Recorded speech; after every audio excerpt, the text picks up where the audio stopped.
Hello, today I'm going to show you how to do these iron-on patches. I'm showing you one that you'll be getting from BlindCat Arts if you choose to order it from there. You might get a similar one if you order elsewhere, I'm not sure. I've got this nice lotus pattern. That's what I'm going to be working with today. So of course, first step is get your iron out. Obviously, it's iron-on patches. Set it to about a medium heat. You can't really see it, but it's set to medium heat there. Very important step, if you don't know for sure with what you're ironing on, test a very small patch, just lightly press it against a small area for just a few seconds and see if it does any damage to the fabric, if anything melts. You might want to lower your temperature. This looks fine. So, to begin with, on the back of these patches, if they do come from BlindCat Arts or a similar place, there will be paper. You could peel at the edges and peel off this paper. So, start by peeling that off.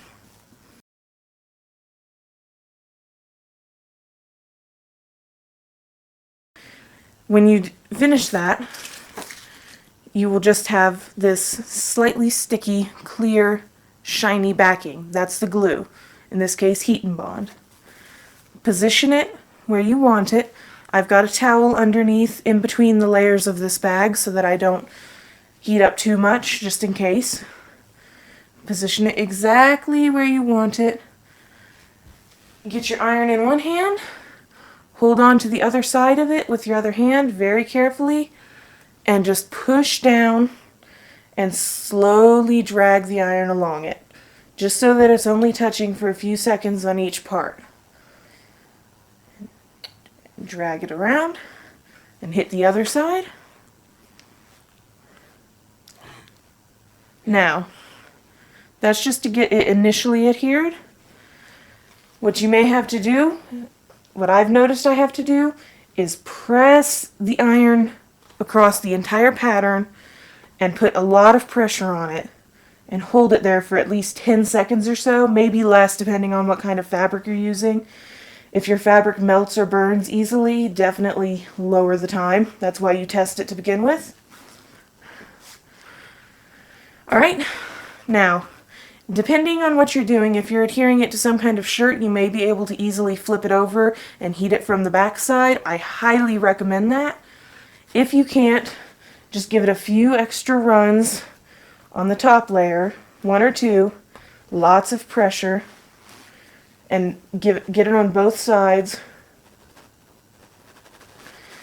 You may also want to, using just the tip of your iron, run over the edges, especially on something like this that has a lot of loose, pointy edges, and just run over it quite a few times to make sure that it adheres all the way.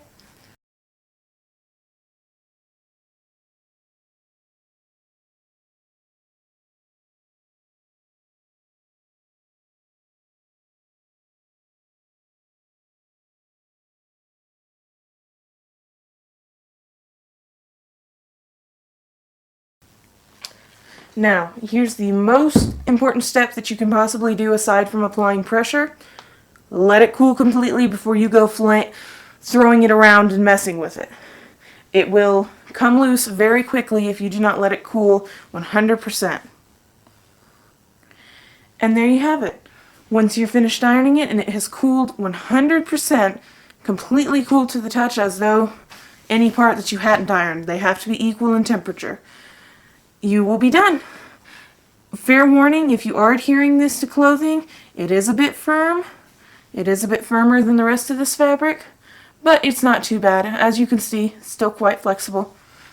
Depending on the type of stitch you do get, if you get a very thick stitch, not one like this that has a lot of open places, for instance in this pink where you can see the white showing through, that's the white fabric, this will be much more flexible than something completely solid. Alright, thank you for watching, and good luck with your own patches.